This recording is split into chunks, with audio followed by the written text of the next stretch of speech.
So wanted to say hello to everybody. My name is Dylan Boyer. I use he, him pronouns. I am the Director of Development at Aliveness Project, and I have been living with HIV for 10 years. And I really want to thank you all for joining us on this interesting weather night that we have in Minneapolis, for being part of some really great intentional conversations that we're going to be having this evening. Um, just kind of wanted to thank Queermunity for hosting us in this space. Give it up for Queermunity. Such a gift to have in Minneapolis and in our space. When I was looking for some venue to be able to host 12-foot panels of the AIDS quilt, I was like, oh my God, I don't know places with 12-foot ceilings anymore. And Queermunity Hillary really was like, yes, let's do it, let's make it work.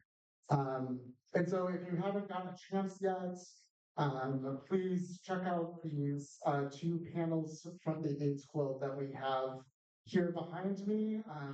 They are here until June 14th, so this coming Sunday.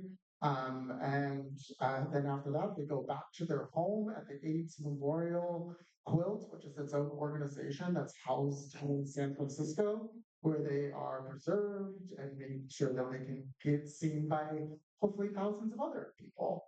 The quilts behind me have Minnesota names on them. They were made by Minnesotans, founding members of both Aliveness Project, the Minnesota AIDS Project, and really were pioneers in our fight to end HIV in our community and in Minnesota.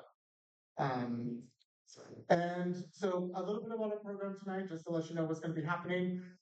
We're going to start off by watching a short film. It's about 20 minutes long. It's called Surviving Voices, HIV, Lifetime, and Long-Term Survivors.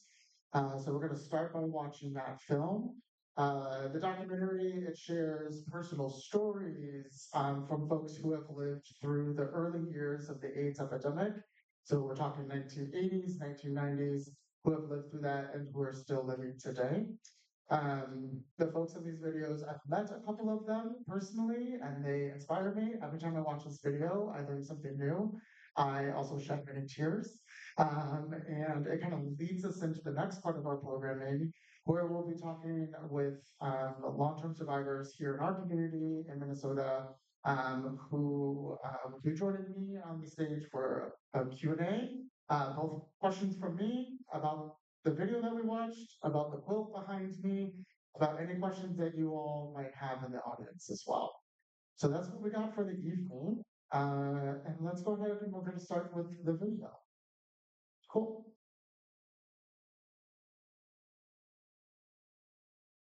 Welcome. We're going to be having a Q&A long-term survivors conversation.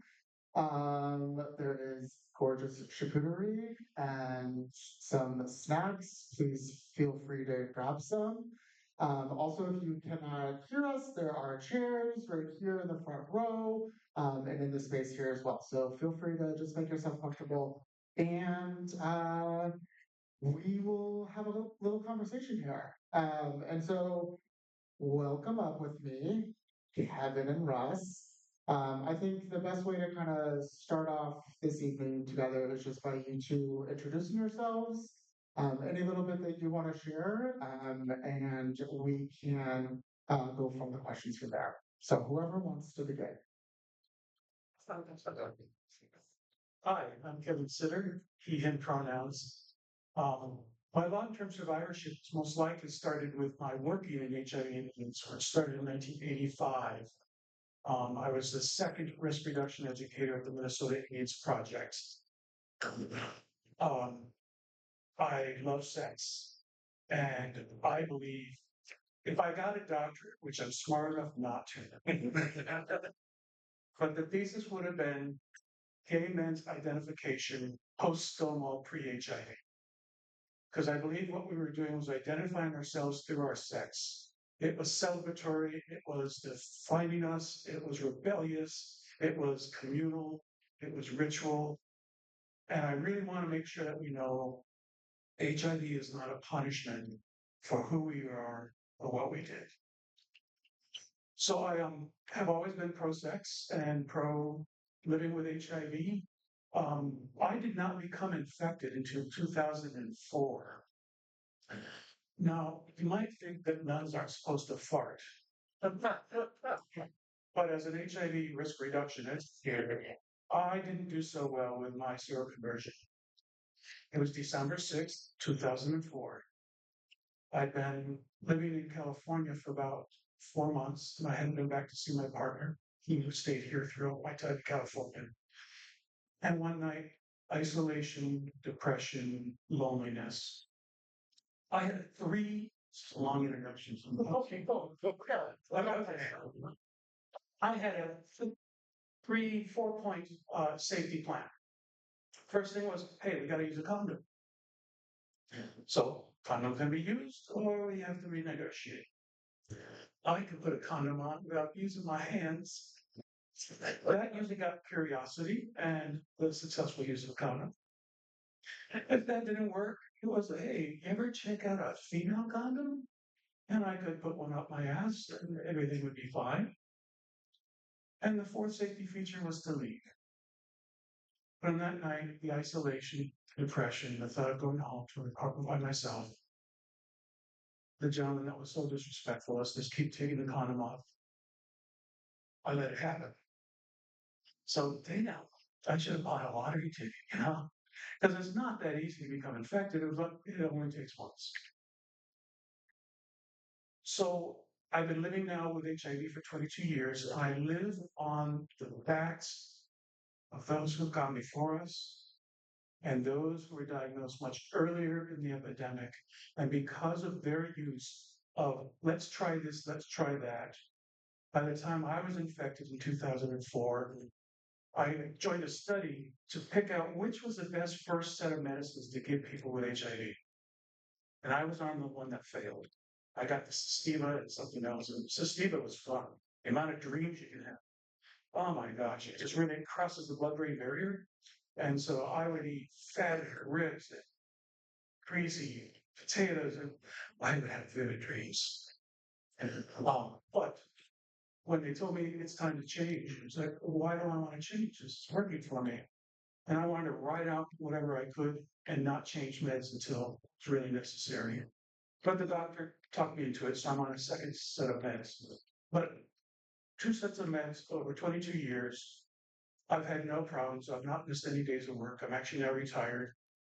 And it's all because of those who have been living with HIV and had to go through all the side effects and all of the uncontrolled mess that was the early epidemic. In honor of them, I need to sustain my health. So I was going to die on July 13th, 2061. I would have been 101 in one day. But now I decided with HIV, I have to be somewhat humble. So I was 44 years old when I became infected. I want to live till 88 and a half. So that more than half my life is with HIV to tell it, you didn't get me. So that's enough of a start. Maybe a little too long. Okay. I don't think so. Kevin and I have known each other for a long time. And HIV and me have cohabitated spot since 1982. And it has not been an easy relationship, to say the least. In the beginning, in 82, before I knew I was actually infected, because we did not have a test in 82. So how can I say that in 82 I got infected? Well, there was an interesting campaign that was being done by a relatively newly formed organization in Minnesota. And it was Minnesota AIDS Project doing safer sex practices. We did not know which or what fluid or substance was causing the transmission. We just did not know. But we knew sex was involved some way because it was involving the gay community, which was enjoying sex through the 70s, which really tells us HIV has been around since the very early 70s and probably 60s, because we started seeing people actually get the opportunistic infections. They were starting to be identified about in 1977. So it takes, generally speaking, about 10 years before the virus moves out of latency. In other words, latency, what they were talking about was you wouldn't be having any opportunistic infection because your immune system was handling things. Meanwhile, the virus was wreaking havoc for 10 years. And because of that wreaking havoc for people who were not taking medications, for me, the virus was wreaking havoc for 10 years. It's like 1992 when I finally started taking medication. And because of it, what happens, and we didn't realize it at the time, is your body's making antibodies to what it can identify as the virus. Now, this virus is changing all the time. Once it's inside, it says, oh, let's change a little bit here, let's change a little there, let's put on a different mask, and the immune system can't really see it too well. But also, the other reason it can't see it is it literally sugarcoats itself.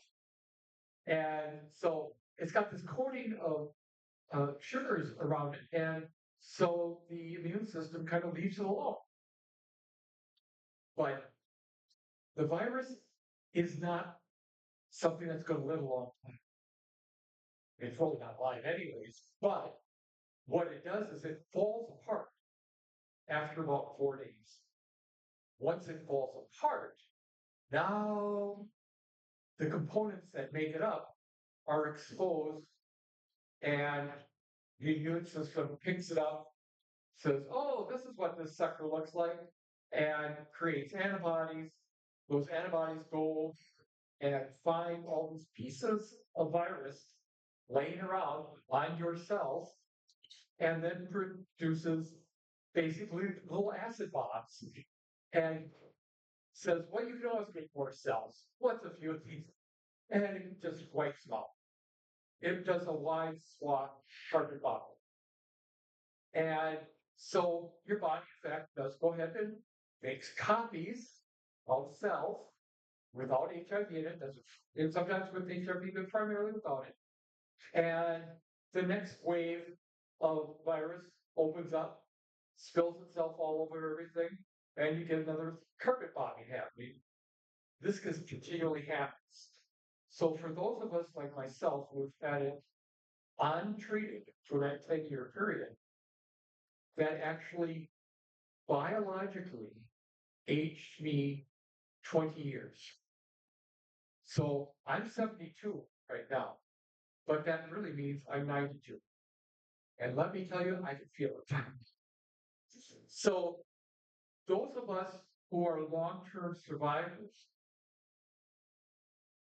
and those that don't get tested because they're afraid to find out, and so they have this virus, and so we're letting it do its carpet bombing, are going to be aging faster.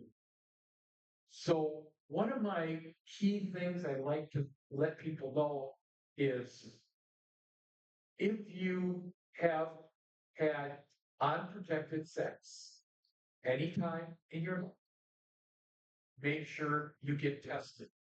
If you get tested and you find out you have HIV, we're in a whole new world. They can deal with this and you would not know that you even have it.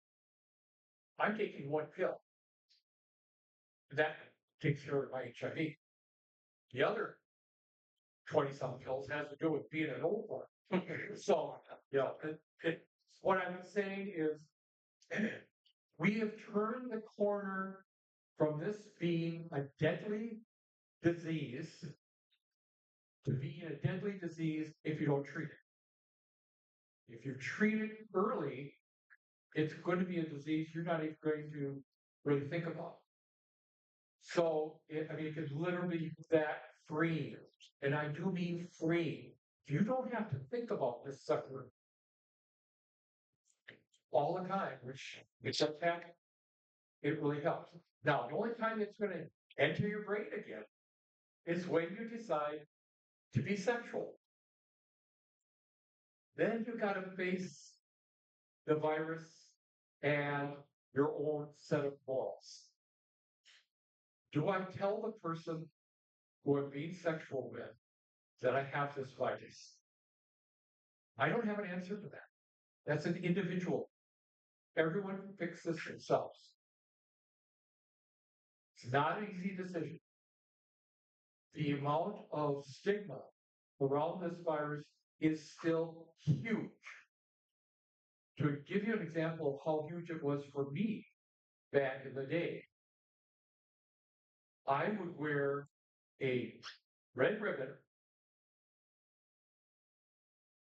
and I had it on a rainbow necklace. But I also had a rainbow necklace that didn't have ribbon. And I'd go out dancing. I loved to dance. I was one of those 80 party boys. So much more physically active than I am today. Give me a good nap right now. So anyways, I'd go out and I'd be dancing with the person and everything was fine. And they want to talk with me, and I'd have this the plane went on. Then I would,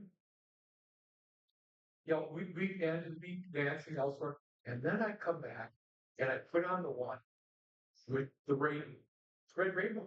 It's a simple red rainbow.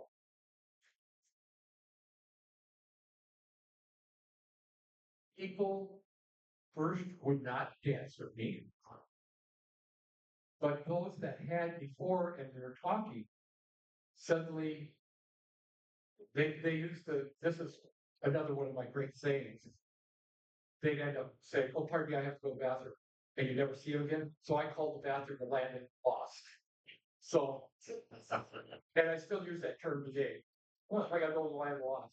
So it was this, it really brought home to me the reality out there that in the gay community itself, the terror of HIV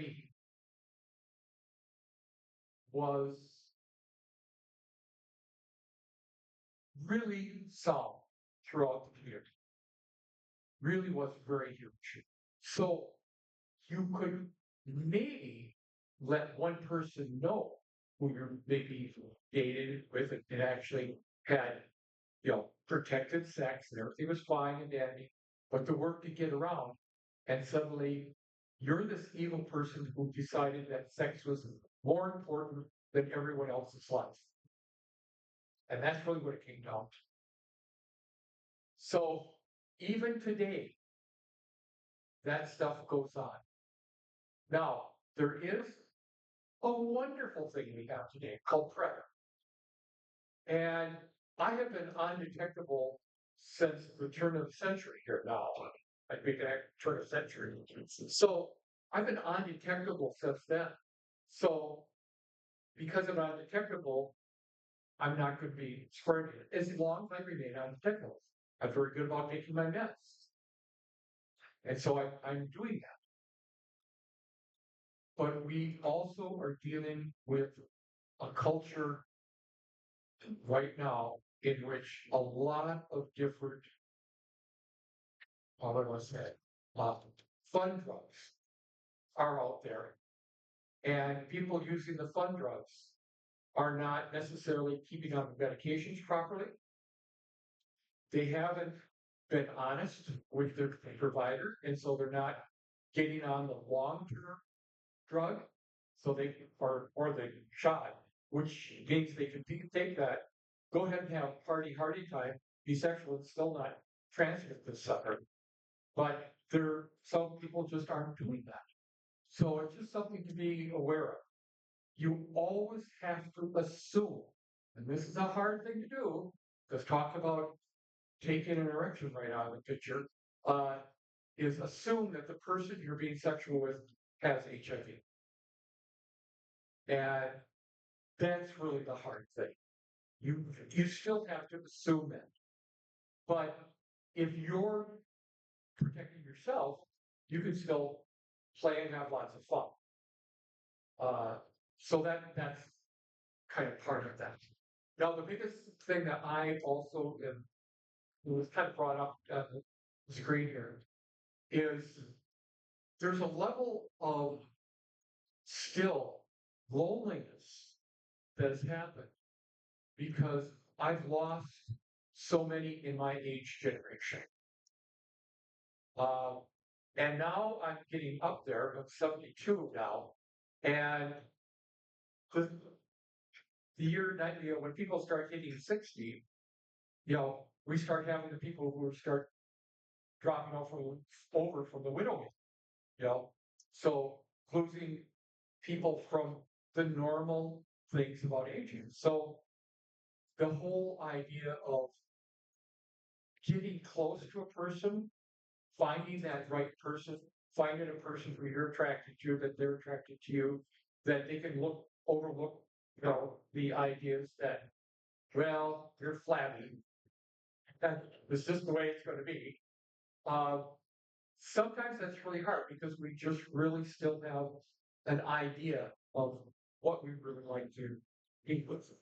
And the other thing that's kind of, I was talking with, yes, Dylan. yeah, Dylan, I know it's just kind of brain, so let's do it. And was finding out that it's hard to find community, gay community, lesbian community, trans community. It's kind of hard to because we are all unique individuals. And just because we happen to have one of those letters correct, that doesn't mean we connect on much else. So what I have found is there's been almost a shotgun effect happening with the LGBTQ community. And it's the idea that we are now moving to our similar interests. Luckily, we have a lot of allies out there that are supporting us. And that feels really good because I can go pretty much anywhere and find another group of people, and they don't have to be all, in my case, gay men, and still feel connected. So that goes with the HIV community and the AIDS community and the long-term survivors. As you saw on the screen there, we're everywhere. So there's some good parts that have happened, but it's a little different than when this was first kind of starting, where.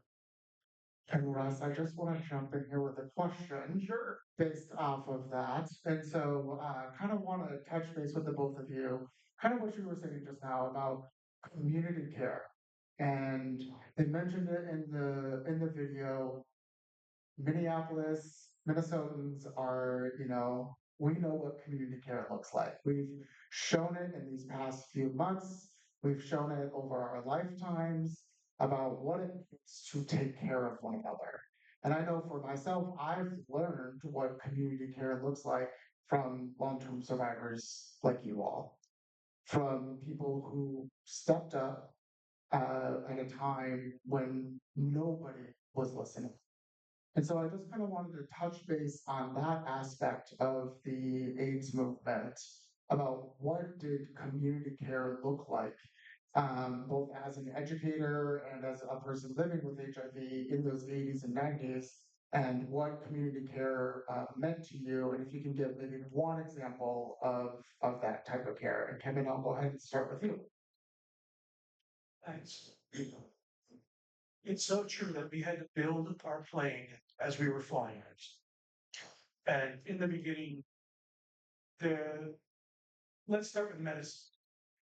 When they were doing the clinical trials to see will this med work, will that med work, clinical trials say you need to fit into this box because if we have any variation, we won't know if it was working or not, or was it because of this, that, and this or that. And so very few people could be eligible for a clinical trial.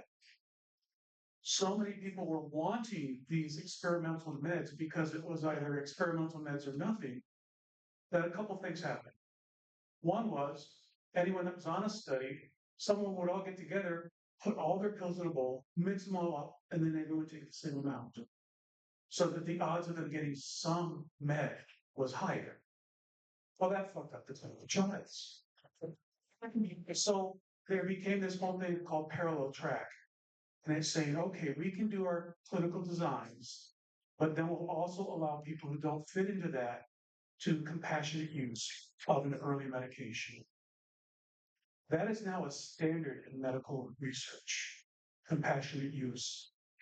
And so we have to give our long-term survivors, our earliest people infected with HIV, thanks and appreciation for that assertiveness and taking care of them. From a community building point of view, I want to make sure that we all remember our lesbian sisters. They did so much to care for us when we couldn't care for ourselves. The whole death doula, lesbians led the way on death doulas. And they're okay. So we have to appreciate that community building was in the LGBTQ community. We took care of ourselves. Then we started to build systems. The Minnesota AIDS Project was one of the earliest, and the Aliveness Project also started early.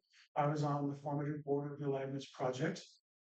It originally didn't want to take any federal dollars because they thought, you know, this is about gay men. And Stephen Katz, the founder of the Aliveness Project, was wanting to offer sensual massage and sometimes sexual massage. And boy, was that needed back then, the stigma and not being touched. So he really was providing a good service. The problem is that it was becoming interpreted as an AIDS service organization. And also you have to look at your standards. And if you're going to be sexual with some of your clients, that's not so good for rules and regulations. So having to develop boundaries and develop organizations from the grassroots, but with the appreciation of who are we and how do we not toss babies out with bathwater, is something that's been a struggle and we have to continue to grow with. But Minnesota AIDS Project became Rainbow Health, became Rest in Peace. So our long-term survivor of community is the Aliveness Project. And the services that they've done from the beginning is that community building, decreasing isolation because people could go in and it was almost like, hey, Norm, everyone knew your name. The lunchroom was a critical, vital, life-giving space. And it remains that way today because the isolation and the loneliness is there. And for long-term survivors, it's even more because they lost their peer groups early in the epidemic and they became the survivor. And it is hard to rebuild in that way. It is hard to create new friendships, in part because I'm not sure if I'm ready to grieve again. I don't know if I want more friends. And so when we look at the quilts, I think it's important to look. These are mostly from 88 and 89, and that's not rare because that was the skyrocketing death rates kept going up. The death rate didn't stop going up until 1996 and 97. And that was after the protease inhibitors, the good meds. Now, I've never liked referencing the cocktail. I think it was a pharmaceutical sales pitch to get people to take the meds. I love a good martini. Dry, please. Let's make sure vermouth is in the county. But a cocktail, no. It was chemotherapy. It is chemotherapy. Medical therapy. Chemical therapy. I'm on chemotherapy. And the compassion that we think about people on chemotherapy is different from the compassion we think about people taking a cocktail. And so even though the cocktail chemotherapy today is simpler with much less side effects, the costs still give me an ulcer. I have Blue Cross Blue Shield. I'm paying $430 a month for my insurance. I'm getting 9,000 and 7,000. It's about $16,000 worth of med a month for my chemotherapy. But that's because I'm privileged to have insurance. So the last piece I'll add to this is just from the beginning. If you look at long-term survivors right now, you're going to see a lot more white gay men. Because the first people infected on a majority were white gay men. But when we look at the ages beneath us, who's becoming infected now is much more young BIPOC men. And they too will age. And so we have to be able to appreciate the fact that what has the role of racism? The man who reported the first 5 cases of AIDS to the CDC in the Journal of Morbidity and Mortality Weekly, June 6, 1985, regrets having picked those 5 cases. Because amongst the people he was treating, they weren't just all gay white men. There were some men of color. And he now realizes, had I put a couple of men of color in that initial report, we wouldn't have had this myth of a gay white male disease. Well, and so part of our long-term survivorship is, what do we learn in hindsight? And one of the things that we can take from that is to recognize that, yes, there's a lot of gay white men infected, but there's a lot of women infected. There's a lot of injection drug users infected. There's a lot of young people infected. In today's world, people who are late diagnosis, those who get an AIDS diagnosis at the same time, they lost their opportunities. They are more likely to be older people because we don't think of older people in sex. And so when you look at late-term diagnosis, those get an AIDS definition within the first year of their diagnosis. They're older because they, those symptoms, well, maybe they were this, maybe they were that. You can go back through the medical records and see they were tested for everything under the sun until they came to the HIV. And there are still newly infected people over the age of 50. My work now is specializing in HIV age group. And 50 seems to be beginning of welcome to the old world of HIV. Lucky non-HIVers, you get to wait to 60. That whole age acceleration. But we do still see that it's possible to become infected after 50. So let's keep that PrEP going. Let's not think the PrEP is just for the young people. We don't have enough uptake amongst BIPOC people, so we still need to be able to look at, is PrEP a chemical conspiracy of the government, or can it be a tool that can be useful for us? I'm for the tool, but I think that we got to look at that and build a community of preppers. Are they whores, or are they people that are loving themselves to the point where they take care of themselves? Community and the value of it. I'm going to give you something really specific right now. I will have to go in shortly, 2 weeks, and I'm having a cyst removed from kind of where my buttocks and leg match. Now, I thought they'd just give me a lanicated off the coast. No, they wanted to do slight sedation. Not a lot, just slight. But that means I have to have someone with me. Well, a lot of my peers are gone. And this happens a lot with a lot of older people who are single. And so what happens is, where do you go? Where do you go? What do you do? I'm lucky I do have one friend who happens to have a vehicle. Here's another thing. Who happens to be just a little bit younger than me. And he's going to be the person picking me up from this and being there. It's the practicalities of community that become important. Now, I have a number of people who are like friends with, you know, in my building I live and stuff like that. But some of us, you know, a lot of us are older and don't have cars. I found a ride service. Well, and yeah, that's important too. The ride services, which are fine, you know, yes, there is Uber and things like that, but then I was funny, the ride service go. And so it is that thing of, you know, now your ride services will stay with you 24 hours. Oh, that no. Yeah. Yeah, they go to it. But see, that's the thing. They said, and someone to be with you for 24 hours. Well, you know, we have lives. So there is that thing of you may find that you are more isolated than you realize when it comes down to the point of needing caregiving of some sort. And that's something that has to come from community. Now, the ride service is actually something that, you know, is available, and we do have Metro Mobility if you go on at a time, but again, not staying with you for 24 hours. So you still have to have someone who can do those sort of things. And this is kind of important, especially even if you have elderly parents that you only have one left. And so, or one that's functional. You know, there are some that aren't functional. And so you really need to uh, cultivate community in some very specific ways.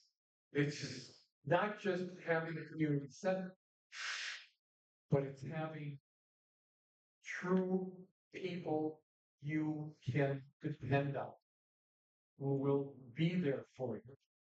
One of the biggest things that happened in the early AIDS situation is people needed people to be there 24/7. And so there were groups of people who sat by. And some people who've had family members who've had cancer, and it was the final weeks, knows what it's like to be round the clock. So that sense of community can be inside family. Oftentimes, many of us have family of choice. And oftentimes, you're going to find that your youth is very valuable because you can do things like read the drug label without your glasses or with glasses. So there's things like that that are going to be very needed by some of us. Uh, so, and that's, yes, HIV is very much part of that, but being a person who is a long-term survivor is very much a part of this. But this is what we're talking about going on in the future. The baby boomer generation is the ones who are going to be living singly quite a bit because they've lost a partner.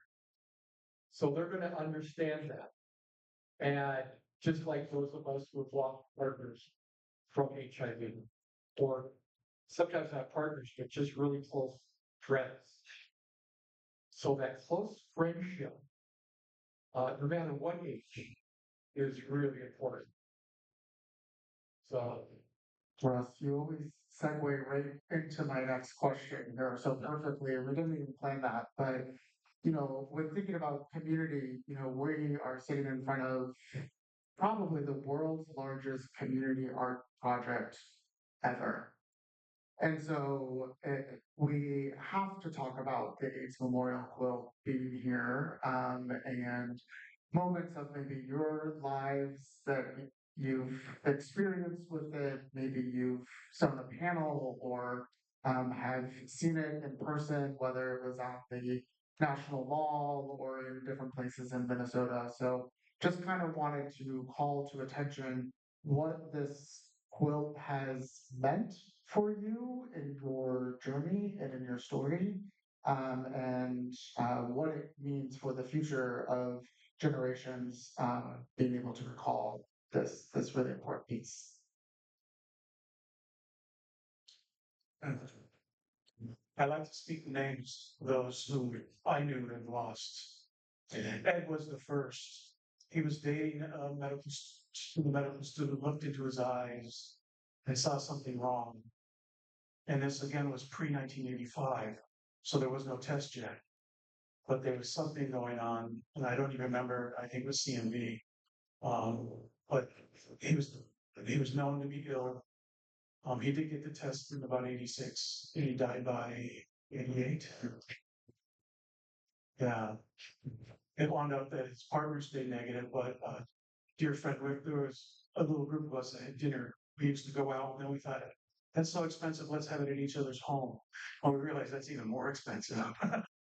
So we went back to dining out. But the other guy was a physician, and he died very angrily. He said, "Never give me a quill pen." My friend Ron, he was hospitalized, and I went to visit him and wanted to go down to the cafeteria. And this nice nursing assistant that was in the room came down with us and bought him a drink as well. What I didn't realize is he was on suicide watch, and he was discharged to me without my knowing he was on suicide watch. When he got to his condo and he said goodbye and went up, and he wouldn't answer the phone, he wouldn't open his door. 2 weeks, and then I got a call in the middle of the night from the security saying he was ill. And I went to to Methodist, and he was on a gurney in the hallway. No one was really attending to him, but he was in pain. He died. And the physician said, well, we weren't going to treat him. He just wanted to die. And had I known, I think I could have done something differently. But that was wrong. Barbara, I almost quit my job for. I was a case manager in Hennepin County. She was a client. Her husband had HIV, and he died at home. The doctor came to visit him on a Friday. Monday, she was going to register him for a home death, but he died on Sunday. So I went over, and you have to call the police if someone dies in the house without pre-planning. And the police came up with the guns drawn. Said, "Where is he? Where is he?" He's in there. You don't need the guns. And they walked in there and said, "He's dead." I said, "Yes. We're here for a violent domestic." And they asked the room number or the house number, and it was the house next door. But now that they're here with a dead body, they can't leave it, so they had to wire down. So they send a car over to that domestic because we're here with a dead person. The kids were watching Chucky in the living room, and their father was in the. And then there was Barbara. And Barbara had a special needs child, a middle-aged child that was going to really have rough times, and a cute young kid that was HIV negative. The special needs wasn't positive either. But as she was dying, I thought, I could keep these kids together, but I'd have to quit my job. I didn't keep the kids, and they went to 3 different places. But that was Barbara. I've sat bedside with many people, and when a death happens now, they all come back. And so cumulative trauma, cumulative PSTD is something that long-term survivors, whether we're negative or positive, those of us in the community who have been working at this for decades, appreciate the long-term chronic trauma that our community has experienced.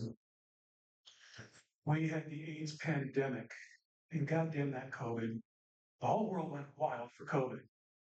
AIDS, that was those gay people and those injection drug issues. So we're not going to really care about that, even though, as Russ alluded to, it wasn't 1985 that HIV started. We have a runaway boy in St. Louis in 1969. Oftentimes when people die mysterious, they keep blood samples, and then when new things come up, they can test it. And so a sailor in 1955 in England had HIV. The young runaway boy, I'm going to assume a young gay boy trying to survive on the streets, 1969. I'm sure there was decimating of villages in Africa, but villages in Africa die. Oh, they're sick and they're bored. Who cares about the Africans? So this epidemic's been going on a longer time. But do we appreciate the trauma? And how can the quilt bring us soothing? The metaphor is wonderful. When I don't feel good, I wrap myself in a quilt. It gives me warmth and comfort.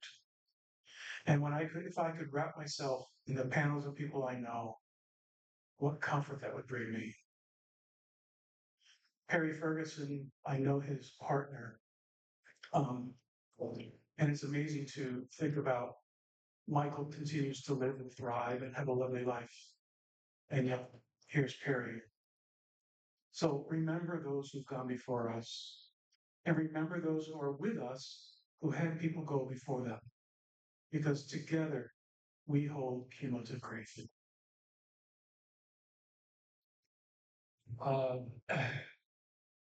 I have some real mixed feelings about the book. Uh, my first real feeling is what an amazing thing. Absolutely amazing that from a couple people, it's grown to this massive quilt. Uh, and for me to get an idea of how massive it was, I was there in Washington, D.C. when they had it all rolled out. It was just astounding. And it became a giant permission slip for my anger. This massive thing that covered the mall in Washington, D.C., which is huge. And at that time, we could write our feelings on the edging of where they had the walkways and things, which was wonderful.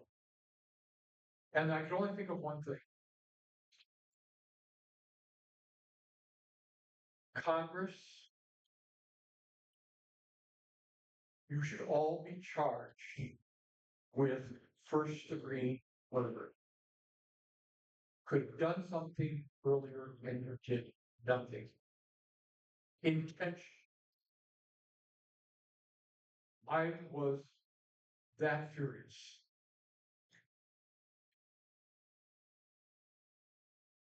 That anger is basically always kind of what comes up around a person dying of AIDS. And especially if they are dying of an opportunistic infection that is a result of having AIDS. I'm furious. There's really no reason for it. There was no reason for it in even 1985. We knew what we needed to do to slow it down. And we were letting that thing go like a wildfire. So that's where my anger goes with that. I lost a dear friend that I went to grade school, junior high, high school. He was went into the army. Actually, he went into, I don't know why he went into it. He hadn't told me he was gay, and I hadn't told him I was. But meanwhile, as he came out for be on leave, and that's when I told him I was, he still told me he was. It wasn't until later that he let me know that that he was gay. And then eventually we became roommates. Well, at some point, I mean, we never were sexual, we're just friends. Anyways, he got infected before me. And he was a fireman here in Minneapolis. And the one thing he said to me that was beyond me, I didn't know how he could not have reacted, was he was told as an EMT by the chief of the fire department that if you go to a place and you find out that there's a person there has HIV and they've had a heart attack or something like that, this is how you treat them. He did that in front of me. And he wasn't living. He just took it as if, duh. I was like, this is absolutely appalling. And that's where we were. And that was the 85, 86 time. The quilt brings that up to me. So I look at it here and I don't have sorrow. I have, my anger is diminished. But what I have, the thought that comes to me, real thought, is never forget. Never forget. It is the Holocaust. It's our Holocaust. And that's what I think of when I see the quilt. It's our Auschwitz. And the thing is, it still hasn't closed the doors or turned off the ovens. Right now, the ovens are on high heat for the trans community. It's really burning the edges of any of the LGBT community. It's burnt the edges of the Latino community. And it has always been small, and now it's flaring up in the Black community. And it's the hatred. It's the okay to have that hatred. And that's what I hope we look at when we see this quilt, and empowers us to say, no, we are not going to let that happen. Not here. We're fighting back right at the edges of that fiery furnace that is hate that's out there in the communities. So, you want to know what that quilt means to me?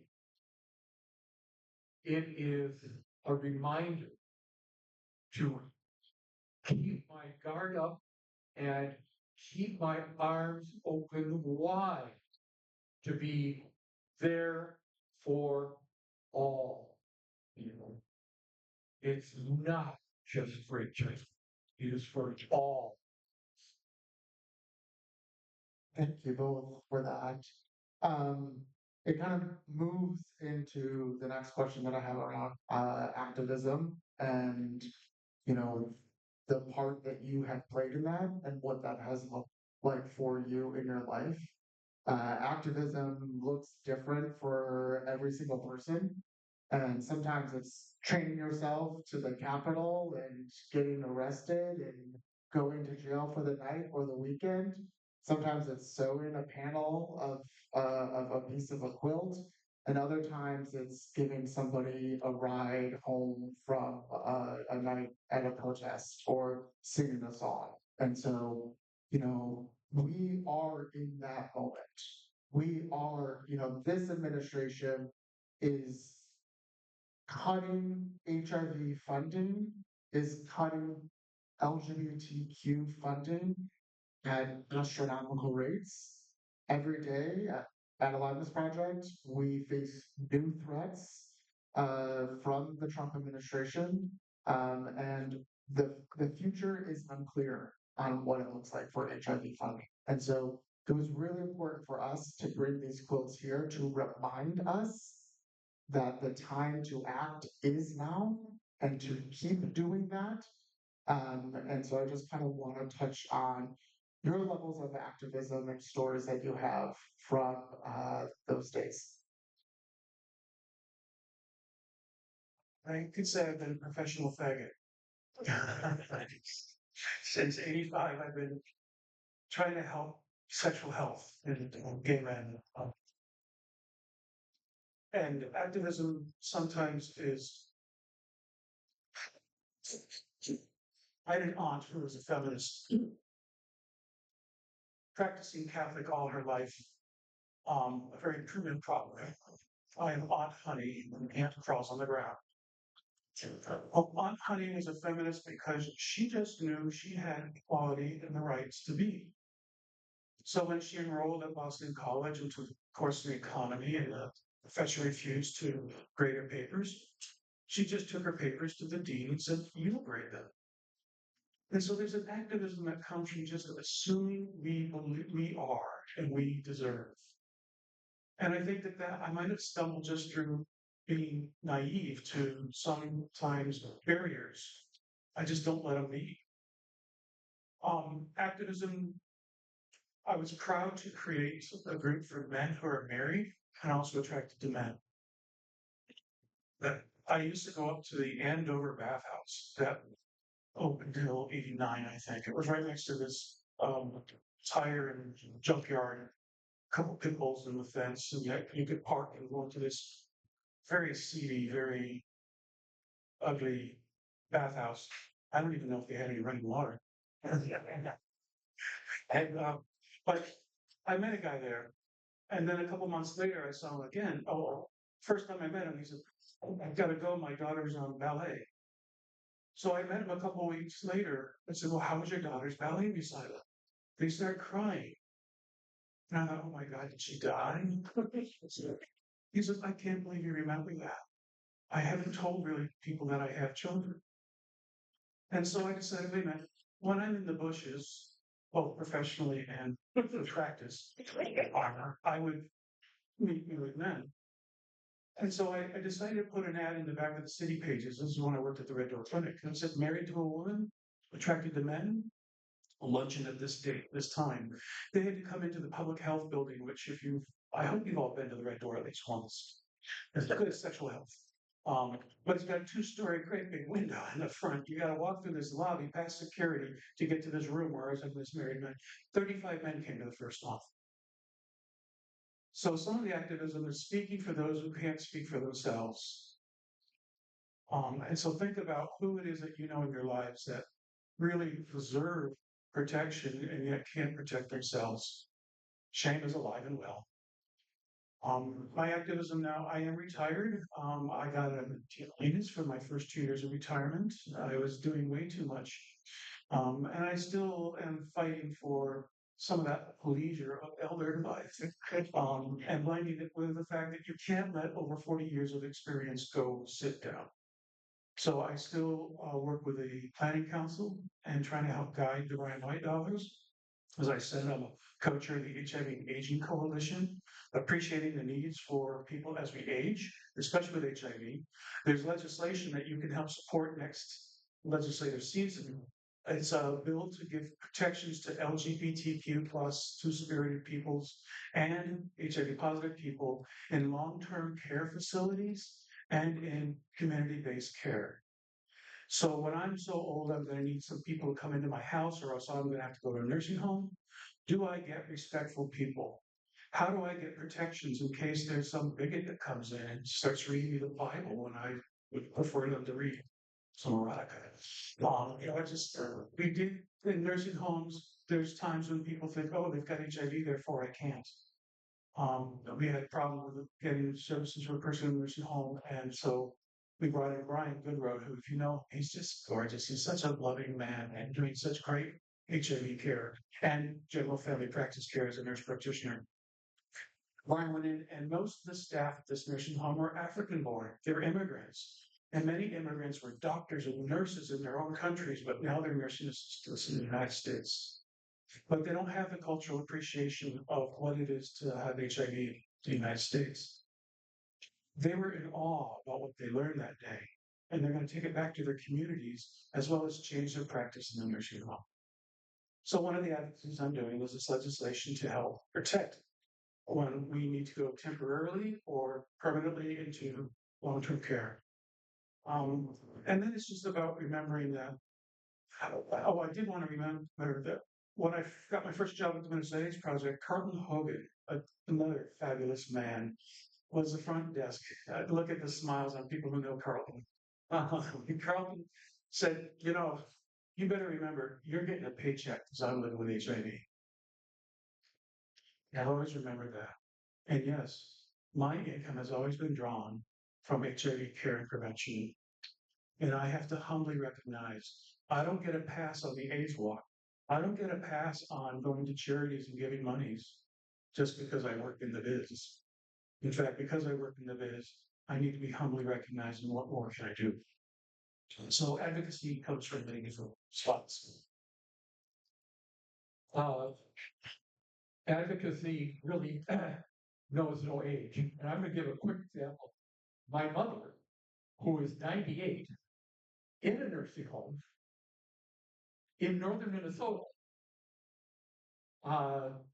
she is a major advocate for LGBT. She talks about her family, and her family includes LGBTA, and has for years. She has been supportive and kind of a lightning rod because she's got a mouth, not unlike us. And she opens it and expresses her opinions. And she's a dyed in the wool Democrat. And up there where it's pretty much Republican, says something because she watches the news every day, and she's blind, so she has to listen to books on tape. So she's connected to Minneapolis Public Library, but they'll have again people coming from different countries. She was in the hospital to have her blood work done, different than mine, and she was able to talk with all these nurses that came in from all around Africa, and she knew the countries and where they were and located, and just had wonderful conversations with all of them. So advocacy has different faces. One of the big faces advocacy has is recognizing the other person across from you and seeing their value because their value is very similar to yours. And just getting to know them, celebrating. I love the word celebrate because that's one of the best advocacies you can have as a parent. Telling your kids about, if you're watching the show, not making any negative remarks about others. That's the best way to put it, because it's just so many others.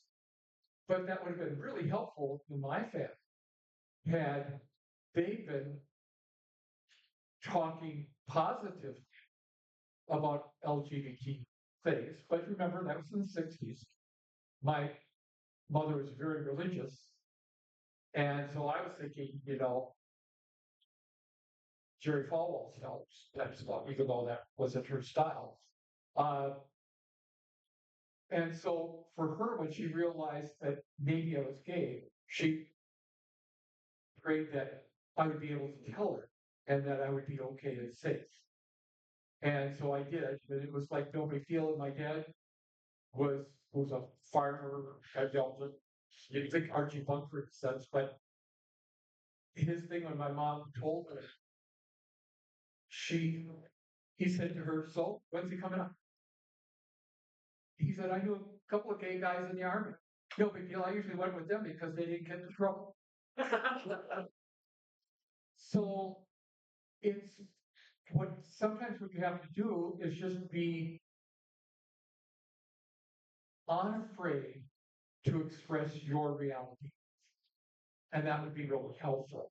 So, especially now, and I'm really talking about this for the trans community right now in particular, it's extremely important that you start conversations with your friends and families about a trans person you know.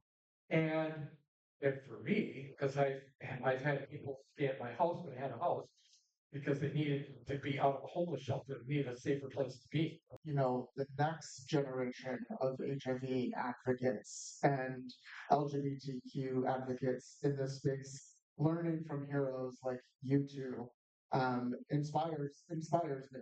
And so I want to leave them with some advice and message from the two of you, um, with one final question, and then save time for you all to come up, talk to Russ and Ken, stand in front of the quilts, soak in their power. And so the question for the two of you is, what would you leave? What message would you want to leave with that next generation, specifically for HIV advocates? And what's that closing message? Says who? When people tell you something, respond, says that it's important for us to have our realities and not let other people's realities be. It's important not to apologize. I just on Facebook, and I never quite understand how to get back to something on Facebook, so I can't find it again. But something from the Trevor Project had this wonderful scene of a guy getting really pissed at what I'm assuming was a trick who decided that he didn't want to have sex because it was HIV positive. And the man was saying, "I'm fucking tired of saying I'm sorry. And I'm not going to apologize for my HIV. I did make the commitment when I became infected. I never infect anyone else.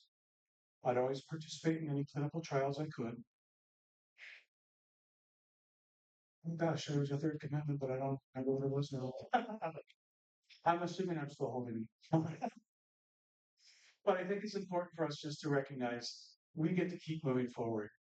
But do remember, after a snowstorm, the first person to walk in the snow has to trudge and break their way. Everyone who walks behind them has it easier.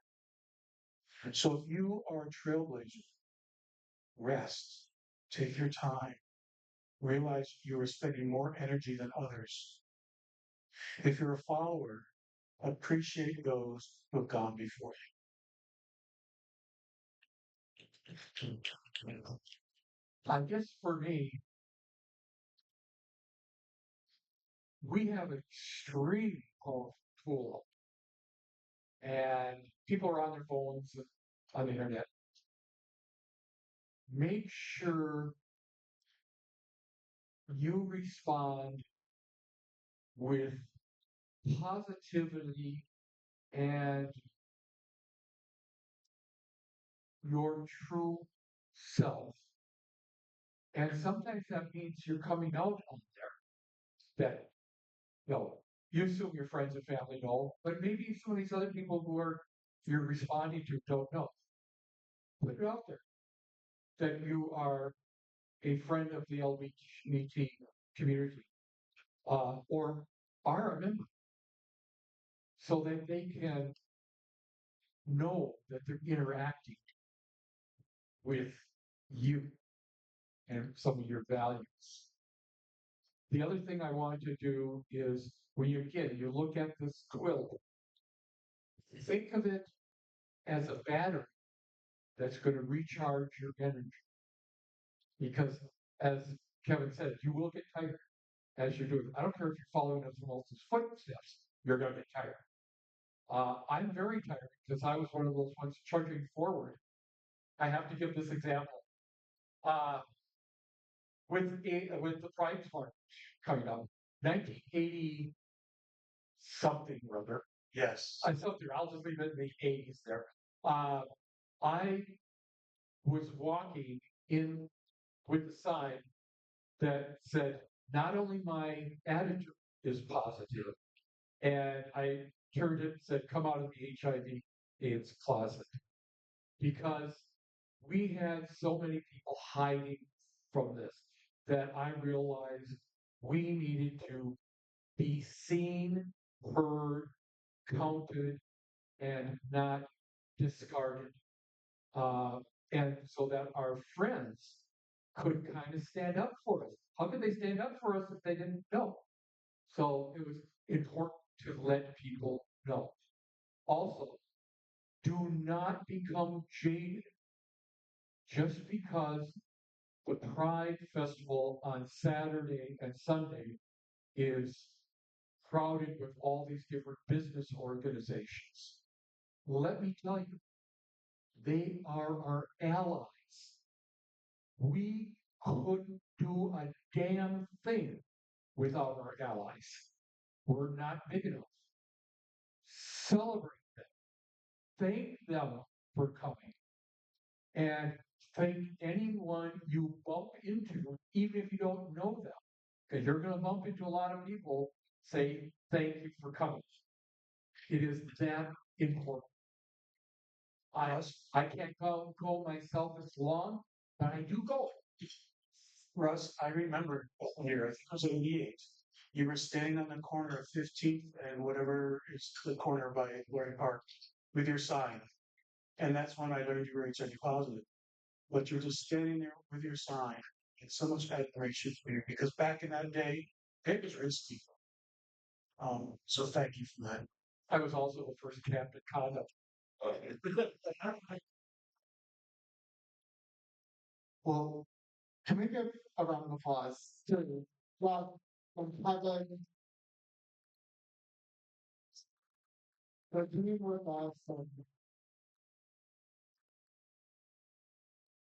truly sharing their wisdom with all of us, and still cannot think of a better way to continue to kick off Pride Month and be in community like this. So I just want to close by saying, like, you all inspire me by being in this space, by talking about something that a lot of people do not want to hear about or talk about. And so it is really important, like Russ said, to take the stories that you heard here today and to share with that with your friends and family, and that we continue to do this good work. And so if you're feeling inspired at all, learn more about Aliveness Project, get involved, volunteer. We have a meal program that you can cook up meals and serve to folks. We feed 200 people a day. Volunteer in our food shelf program, or we have an outreach van that goes out into the community and provide safe use equipment, HIV tests, food, snacks, hats, gloves, and so being able to volunteer in any of those programs and be part of our community as well. So we're going to move these chairs a little bit out of the way so that you all can kind of come be with this quilt, learn more information about Aliveness, and also come chat and talk with Russ and Captain Jill. So thank you all so much for being here.